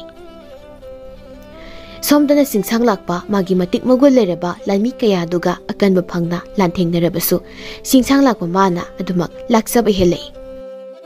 Laijalembi ngihaki matung tapna wakhal tadan leirubadagi wakhal khanglak laktuna tapna haugalai mathabakta yenglubadasu magi mapabungi langi thangten changdanaba khulai adu mayai tangkhai tana segairaga magi nupi oibagi haksangdubu losinanaba chesingkhiba kallaba saungi phijol aduda ayang laimigi thangmasa adu thindun leirami Laijalembi mathada yuriba thangmasa adu satoktuna muna yengduna ngihakti lai wakhaldasu ayang laimana haikhiba lanmi oiraga asumu yawdragadi nangi pagal sakti yeknabaga lantengnarak matamda mangkhini haibadu ningsinglaklami khudak aduda magi nupi oibigi sabanbu losilamba sahungi phid lokthokduna masamadu thaduraktuna magi losiluraba nupi oibigi saktamadu uthoktuna magi thangsang adu mokhangdi yepsinduna magi sagol adu thawduna lantengnariba maike adumna satkhirami Lanthengnariba mafam adu hek yawbaga Laijalembi su akiba phanglaba magi haija singjaba amadi pokpagdi loinaraklaba sakti kaya adu puthokduna lansoknarami adumna Laijalembi na lanpham adu yorokpadagi singsang lakpa magi khonmi lami kaya sirakpana ayang leimasu kanano matik mathongna phana lanthengnariba se haina usek onduna koipai paidun thirakpada Laijalembi na akibagi masak oina makhoi khongmi lami kaya hatlibudu uduna ayang leimasu yungna Laijalembi tamna paisilaktuna magi migi sakpamudu onthoraktuna Laijalembi kanna lanthengnarami ayang leima amadi Laijalembi gi lanpham angakpagi matau haibadu oirakle ayang leimasu magi mitrang kaya sisinaduna mapam aduda tamthiraba nonglengnusit ama hekta sikat halaklami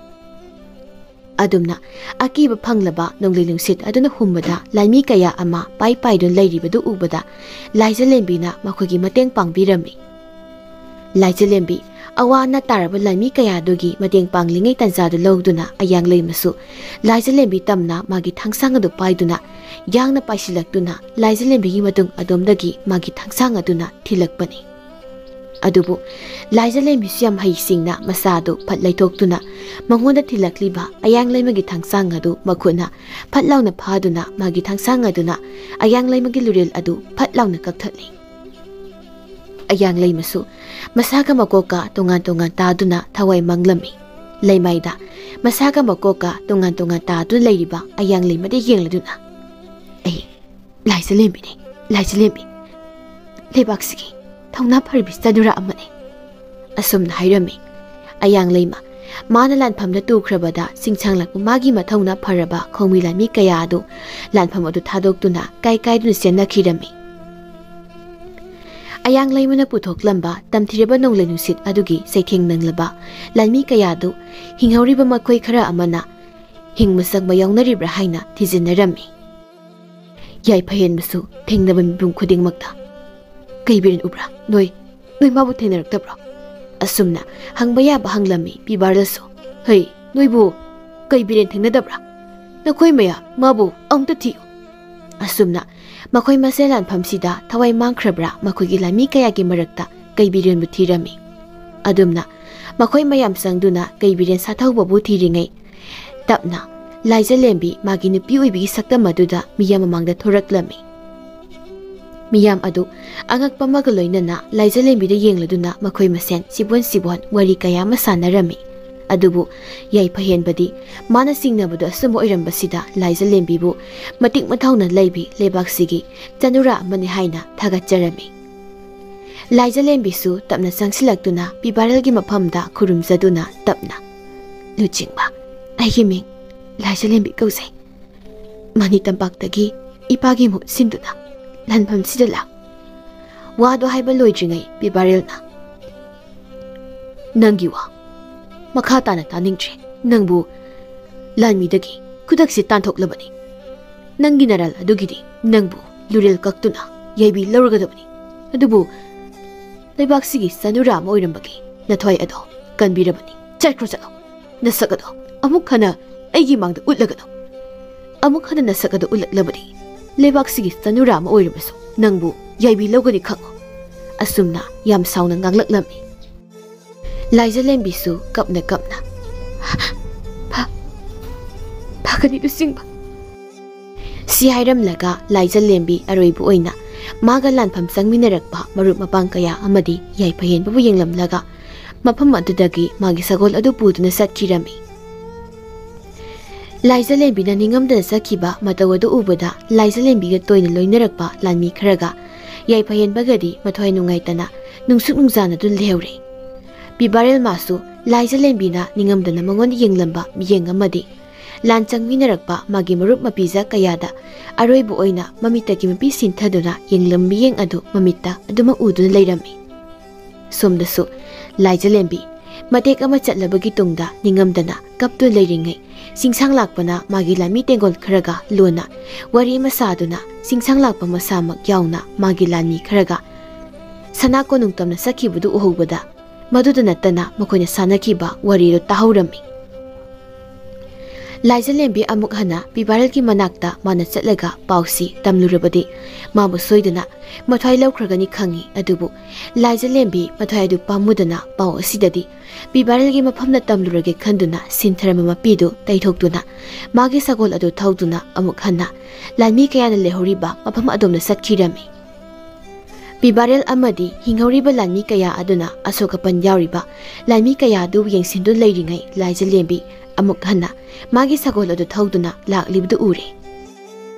asumna masina pibarel bu kauduna chensilaktuna pibarel gi maphamda makhuthlona duna khurumlami pibarel yamna saungna magi thangsang adu sadoktuna laijalembi gi ngaksamna thamduna aina nangi nasakado aniraksuna egi mangdu ularabadi nangbu yaibi lawgani haikibu natra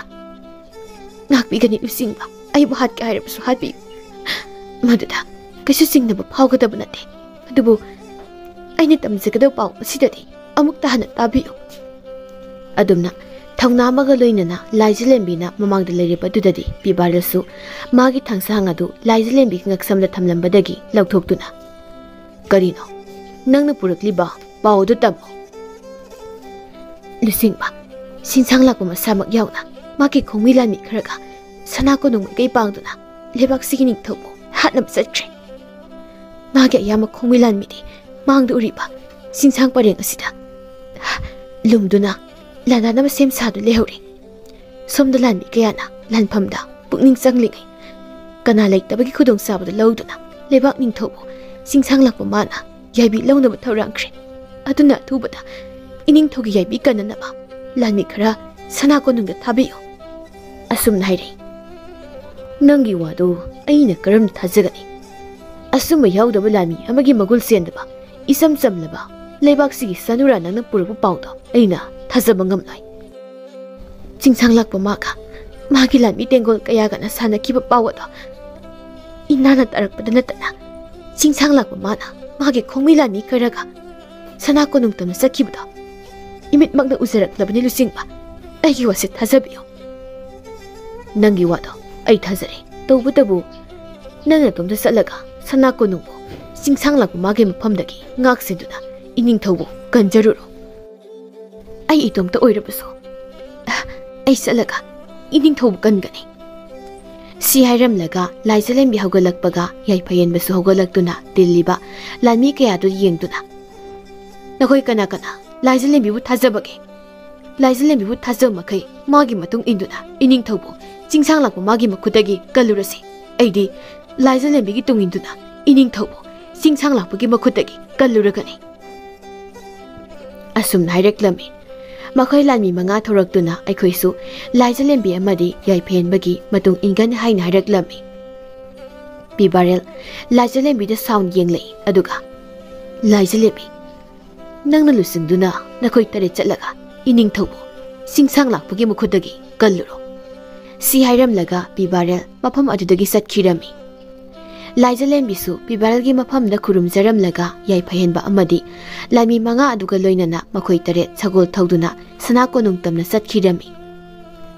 somdana singsang lakpa masu magi lami khara aduga sanakonung mungak seliba khulai paiba lami khara adu hatladuna ningthaugi manakta changsinkhre somdana Laijalembi yaiphahenba amadi lami manga aduga loinana makhoi taret sanakonungi sanathong adu yorukpadadi singsang lakpagi lami kharana sanakonungi sanathong aduda thatlaga leirami yaiphahenba amadi lami manga aduga makhoi tarukna sanathongda thingdu leiramba makhoigi lambana hore Laijalembi matomta sanakonung tamna sangsilakpadadi leibak ningthaudu singsang lakpana makhong makhut punsindu thamlami Lemai aduda lebak siki Rajkumar oiriba ani dusu masaga makoka tongan taaduna leiribudu ururi lebak ki ningthau adusu masada asok apantana pungthan bahibdu oirami Laijalembi su changsilaktuna singsang lakpa maga lambana khre Laijalembi su magi haisingma kaya adu putoktuna singsang lakpa maga lambana rami Laijalembi na magi haisingleba lalong kaya tawduna madi nupi masani Pangal kalaba singsang lakpa maga lambana rakpadadi Laijalembibu singsang lakpa mana laksaba henjilakle Laijalembi ki mapabung ibungo sathaubana luna thamjaba thangsang adu singsang lakpana Laijalembi ki makhutigi munduna mayai thigangda thudekhirami mapagi luna thamjarakpa thangsang adu thudekhibududa bothoi sakna Laijalembi su singsang lakpa mabu yengdu leirami yamna usitana khangna nokladuna singsang lakpana Laijalembi di yengladuna kaishu leitrabi nupi masa nangnasu singsang lakpa aiga lambana kani haina songthokjarpa sari nakhorido khutna motan metlaga yaibi lawbige he asumna yamna karemna na haireklami Laijalembi su magi pokpadagi loinaraklaba sakti du putoktuna singsang lakpa magi mathakta phatjang singhiduna makhong aniduna singsang lakpagi mangaksamna saptuna laimaida namthuraga singsang lakpana pariba charoba singjang adu munduna singsang lakpagi oithang makhut adu pasagi singjang aduna phatlawna kakthali singsang lakpasu lawkhongduna chainadu khanglami singsang lakpa magi kaklaba makhut adudagi kapthorokpa ikhengtana Laijalembigi masa tangkai amadi punglupluplami Laijalembi su yam karemna nokladuna singsang lakpa munna thaw ꯃꯥꯡꯗ ꯂꯦꯞꯂꯤꯕꯤ ꯑꯩꯁꯦ ꯂꯥꯏꯖꯂꯦꯝꯕꯤꯅꯤ ꯃꯇꯤꯛ ꯃꯊꯧꯅ ꯂꯩꯔꯕ ꯁꯥꯊꯧ ꯑꯃꯒꯤ ꯃꯃꯣꯝ ꯂꯩ ꯂꯥꯏꯖꯂꯦꯝꯕꯤ ꯑꯩꯕꯨ ꯏꯆꯝ ꯆꯝꯂꯕꯤ ꯆꯅꯨꯔꯥ ꯑꯃꯗꯤ ꯈꯟꯕ꯭ꯔꯥ ꯑꯁꯨꯝꯅ ꯍꯪꯂꯛꯏ ꯆꯤꯡꯁꯥꯡ ꯂꯥꯛꯄ ꯃꯈꯣꯏꯒꯤ ꯆꯩꯅꯥ ꯑꯗꯨꯒ ꯃꯕꯨ ꯀꯔꯦꯝꯅꯗꯨꯅ ꯑꯗꯨꯝꯅ ꯂꯥꯏꯖꯂꯦꯝꯕꯤꯅ ꯉꯥꯡꯂꯛꯄꯗꯨꯗ ꯁꯥꯎꯅꯤꯡꯕꯅ ꯃꯁꯥꯗꯨ ꯊꯛ ꯊꯛ ꯅꯤꯛꯂꯗꯨꯅ ꯃꯈꯨꯠ ꯌꯦꯛ ꯊꯪꯕꯗꯨꯅ ꯇꯔꯝ ꯊꯥꯡꯁꯥꯡ ꯑꯃ ꯈꯨꯟꯗꯨꯅ ꯂꯥꯏꯖꯂꯦꯝꯕꯤ ꯇꯝꯅ ꯆꯣꯡꯁꯤꯜꯂꯛꯄꯗ ꯂꯥꯏꯖꯂꯦꯝꯕꯤꯁꯨ ꯃꯥꯅ ꯄꯥꯏꯔꯤꯕ ꯆꯤꯡꯁꯥꯡ ꯂꯥꯛꯄ ꯃꯥꯒꯤ ꯆꯥꯎꯔꯕ ꯁꯤꯡꯖꯪ ꯑꯗꯨ ꯋꯥꯡꯅ ꯊꯥꯡꯒꯠꯂꯗꯨꯅ ꯆꯤꯡꯁꯥꯡ ꯂꯥꯛꯄ ꯃꯥꯒꯤ ꯂꯨꯔꯦꯟ ꯑꯗꯨꯕꯨ ꯊꯕꯠ ꯂꯥꯎꯅ ꯈꯨꯠꯂꯥꯏ ꯑꯃꯨꯛꯇ ꯀꯛꯈꯤꯔꯝꯃꯤ ꯆꯤꯡꯁꯥꯡ ꯂꯥꯛꯄ ꯃꯁꯥꯒ ꯃꯀꯣꯛꯀ ꯇꯣꯉꯥꯟ ꯇꯣꯉꯥꯟꯅ ꯇꯥꯗꯨꯅ ꯌꯥꯏꯕꯤ ꯃꯥꯡꯂꯝꯃꯤ ꯂꯥꯏꯖꯂꯦꯝꯕꯤꯅ ꯆꯪꯁꯤꯟꯗꯨꯅ ꯃꯈꯣꯡ ꯃꯈꯨꯠ ꯄꯨꯟꯗꯨꯅ ꯆꯤꯡꯁꯥꯡ ꯂꯥꯛꯄꯅ ꯐꯥꯖꯤꯜꯂꯝꯕ ꯂꯩꯕꯥꯛꯀꯤ ꯅꯤꯡꯊꯧ ꯑꯗꯨꯕꯨ ꯊꯥꯗꯣꯛꯄꯤꯔꯝꯃꯤ ꯂꯥꯏꯖꯂꯦꯝꯕꯤꯁꯨ ꯅꯤꯡꯊꯧ ꯑꯗꯨꯒꯤ ꯃꯐꯝꯗ ꯃꯀꯣꯛꯅꯅ ꯈꯨꯔꯨꯝꯖꯩ इखेंग मथक्ता मसागा मकोक्का तोंगान तोंगान तादुन लेरिबा सिंगसांग लाकपगी थावा याउद्रबा हक्सांग अदुदा येंगलदुना मथंगोय पेना निंगथौ अदुना लाइजलेंबिदे येंगलदुना हौगलो थौना फरबि सनुरा नंग Ningthou अइबु ngasidi kanbirabani asum hairaklammi adumna leringay yaiphayenba amadi lanmi manga duga loinana laijalembibu kawkawdun sangsilakpadadi ure singsang lakwa mana masaga makoka tongan tongan taduna yaibi manglamba ado yaiphayen bharauna laijalembidi yenglakpada mapabung maharajna soktu leirambadu uraduna tapna yaiphayenbana pabung maharaj nasa yaiphayenbane nasabu Sakang biribra Pabung Maharaj. Si haiduna kapna kapna mapabung Maharaj ki maphamda khurum zarami. Isabu karigi khangdani. Laikon senabi mali amagi masa oirabaso dangdi ipagi senglabi manini ne. Isana tana ipagi kana sulaitre. Isana maraibak thijaraknabi sana konungdagi tanthok pikhrabi. Namaga ipaga ngasidagi lokhat pirabani. Namana sabu ipana lokhat pirabani. Nayamba aniyamadi namahasu singsang lakpa mana tamthina yaibi lawbikri maramaduna isana ngasidagi Rajkumar ama oiduna ipagi thawgai tangkai ama isana ipagi mutsinduna manaragadabani si haiduna masabu mathada konsin birami yaiphayenbasu kapna kapna mapabung Maharaj ki mathada chena konsinsai laijalembi nangna aigi pabung Maharaj ki yaibi kanbibagi damak nangbu Haingai litana thagatjari si haiduna yengthorakpada laijalembi mafam adu leiramtre yaiphayen bana Pabung Maharaj ki sana haksang ado yamna sokthare ngak pathabiramo nasa laijalembi bu khamduna thagat wai amata oirabaso haijaruge si hairam lega yaiphayen ba laijalembi bu tanna khirami laijalembi su magi sagol aduna sana konungi sana thongandu tamna tapna tamna chatlingai Matung adomdagi Laijalembi nang chatlagi harabaso iphamda takpiramlaga chatpadi yaidana Laijalembi su yaiphayenbagi maphamda khurumjaduna Masai bungoda hairamjraje adugi damakta aibudi ngakpiyo ai amuk aigi khulda hanjakrage yaiphayenbasu magi thamoida Laijalembi bu lona nungsijarakpadu phongdokninglabasu phongdokpa ngamdana Laijalembida nofei tawduna Sembi bima pui bungo mahakna thausan pirabadi ibani amuk hana thena kisiko laisa Laijalembi su ingna mungwa noktuna yaiphayen bagi maphamda amuk tinginglamlaga adumak magi sagol adu thauduna magi horakpham mani tampaki maikai pangkhre Laijalembi su mayumda halakpaduda mapa mama amadi manau nupiga amuk hana thengnasa phangjabasida makhoi puna kapminarami Sathauba amadi kusumsu masana lanphamdagi amuk hana hingduna halakpadu ubsabada mathamoi pena kapsarami nupa amana nungairaba pawma puduna laksari asumna haireklami yengthoklubada bibarel magi khongmilanmi ama aniga loinana laramlibadu ubada Laijalembidi mabu hatpa laklibani khanduna makhu kunduna bibarelgi maphamda khurumjadun laikhirami Sathaubasu kuina unarudraba magi marup bibarel uzab phangbada harauna anidu konarami Sathaubana matam kuirabagi tungda itawna lakpibabu kari paw pubiraklibono bibarelna lebak ningthongna itawgi isa ningol Laijalembibu Rajkumar yaiphayenbagi damak itawgi maphamda nijarakli साथौबा अमदी कुसुमसु माबु निंथौ मसामकना momo ओइजरकलेका हाइना निजरकलबना यारमी अदुमना साथौबा अमदी कुसुमना यारदुना लेबाक प्रजा मियाम खंगना चाउना लाइजलेंबी अमदी याइफहेनबा लुहोंगदुना नुंगा याइफना पानखिरमी।